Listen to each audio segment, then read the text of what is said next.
Yo, what's good? Back at you. Uh,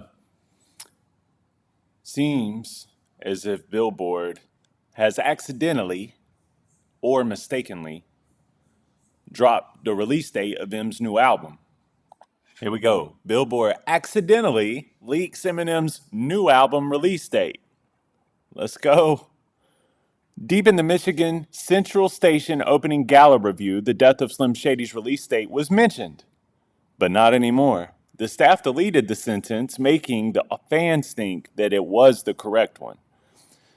In a long and complimentary article about the spectacular show that celebrated the rebirth of the Detroit landmark, Billboard briefly, without much fuss, put a date to an event that millions of fans anticipate. And while Eminem, this is it right here, and while Eminem, who filmed parts of the video for his 2009 single Beautiful in the then abandoned Michigan Central, that's kind of a cool fact. I didn't know that. I didn't realize that was the same building. Was not billed as a performer when the show was announced. It surprised few that he closed. It surprised few that he closed the evening. I guess it wasn't that big of a surprise. I mean, if he put the show together. Joined by the Detroit Symphony Orchestra, the hoodied rapper presented the live debut of Houdini, the just released first single from his upcoming The Death of Slim Shady Coup de Grace album, July 5th. Then Sing for the Moment with Jelly Roll, Welcome to Detroit with Trick Trick, and a bombastic Not Afraid, which was followed by a short show ending fireworks display. So July 5th, ladies and gentlemen, is what we're looking at. But two things.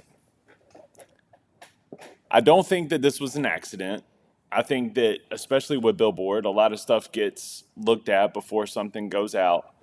I don't think it was accidental. I think that M's team probably wanted them to put the release date out so that you could have some sort of expectation of when the album is coming. So you know it's not too far away, but you also know that it's, not tomorrow. Or they're just mistaken and they don't know anything. They just assumed. But I doubt that. I think that July 5 is probably the release date. And this has happened a couple of times with other Eminem albums as well. I think it was Revival. I don't remember the release date of Revival, but I remember Target or someone working at Target was like, yo, it's this Friday, bro. Like the CDs are in the store. I can't remember if it was Revival. It was one of those albums, though. But the irony is this. Now, he either has to come out and say, no, that's not the release date, or he has to say, okay, let's put the album out July 5. So I do think that it's July 5, and I do think that that's when we'll be getting the album. 4th of July, midnight, fireworks is going off, new Eminem. Boom. It's smart. It's real smart. I didn't even think about that. But I don't know if anything else is in line to come out on July 5th. So let's take a look at that real quick. All right, this is according to Genius, who I believe always. This is the July 2024 album release calendar. So for the 1st of July, we got Taylor Swift, The Tortured Poets Department, plus bonus track Down Bad, the acoustic version. Nobody cares about that. Well, plenty of people care about it, but all right. And then on the 5th of July, you got Visions of Atlantis, Pirates 2, Armada.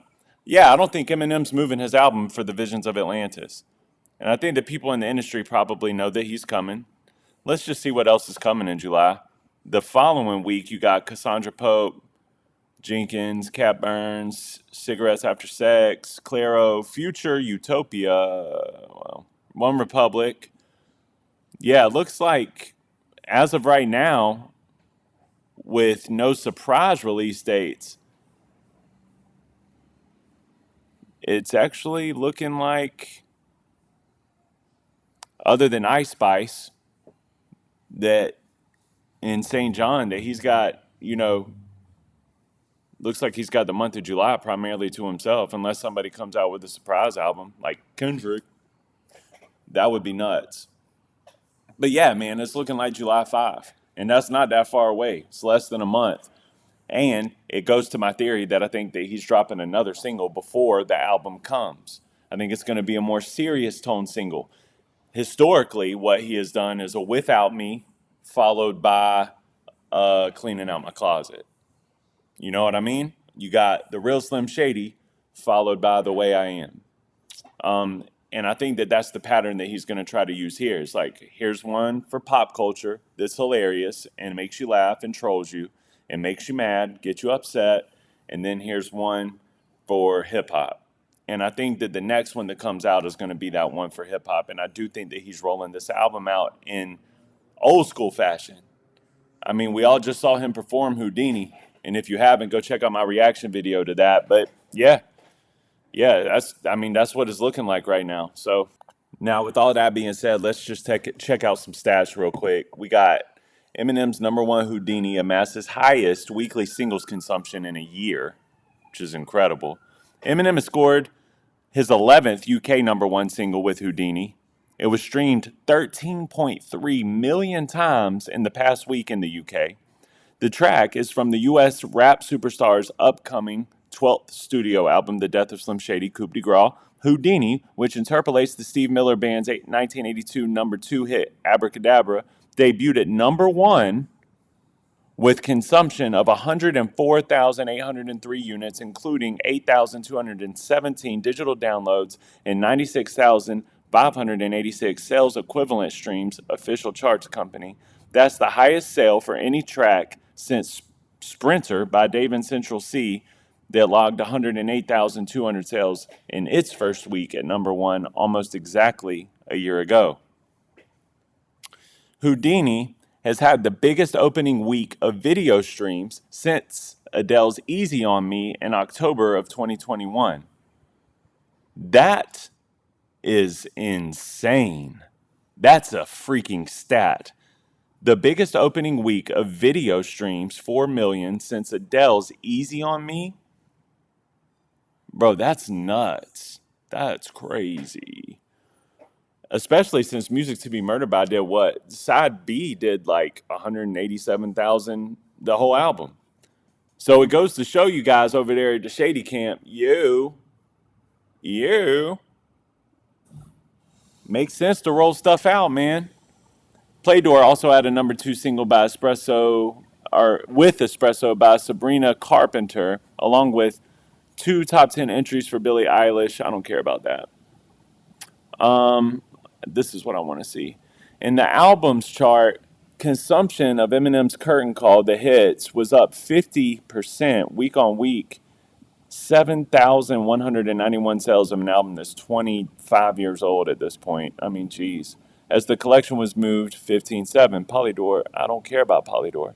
Houdini provided Eminem with his best first week since 2002 when his third number one, Without Me, achieved consumption of 165,669 units, 138,000 CDs, 23,000 cassettes, 3,000 12-inch vinyls. Houdini references and recreates portions of Without Me, which experienced a 240% increase in consumption to 11,722 units as it returned to the top 75 for the first time in 22 years at number 38.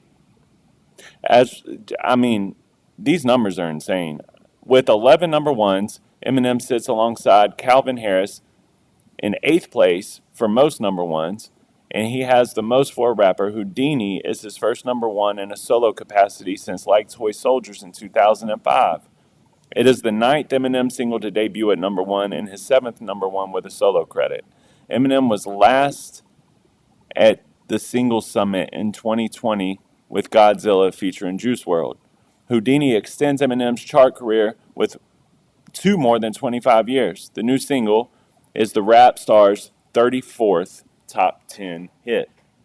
It's kind of insane that all he had to do was just roll it out and it not be something like Walk on Water. The trolling works. Whether y'all want to say, like, this song sucks, this song isn't for me, where do you listen to this song? Doesn't matter what y'all think. The world disagrees. The world loves it. And his job is to make music for the world. It's not to make music for Joe Budden. It's not to make music for Maul.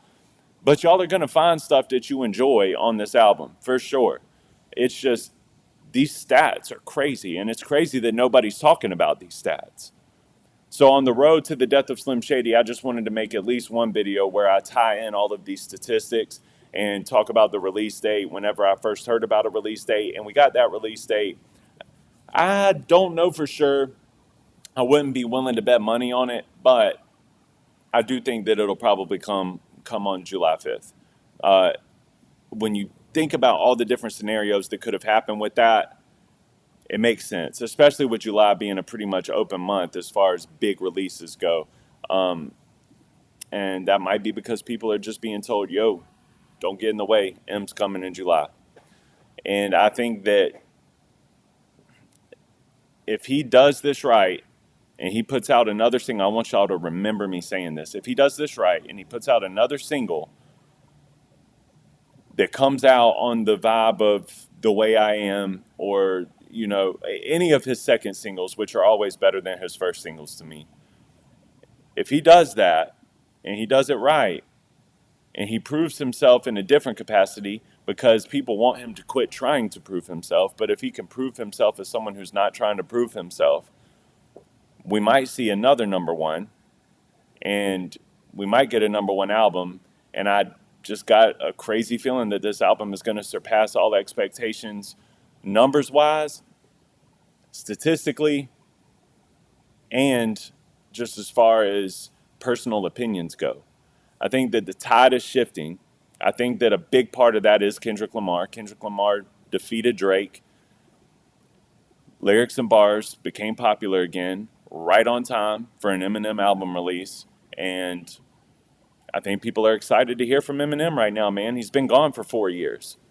He hasn't been like, hey, by the way, I hate you all for hating on me. And I like that, but, you know, that was people's gripe. And then he disappeared for 4 years, and now he's back. So I think people are excited, and I think that this is something that's going to be special. I think the tide is going to shift, and I think that all of these little haters, other than Gen Z, I mean, what are you going to tell them? But all these people that have been hating for so long, I think you're going to see the tide shift. I think he's finally going to be called a legend and a GOAT again by the people that should be calling him legend and GOAT and having those conversations. And I think that he'll finally get the respect that he has garnered, where he is talked about amongst the Jay-Z's, the Kendricks, the Pacs, the Nas's, the Lil Waynes.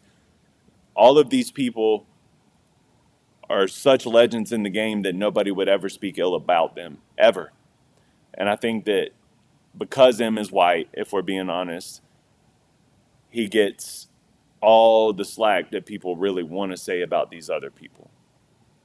And yeah, sometimes it's deserved. I mean, M's not perfect, but none of these artists are perfect.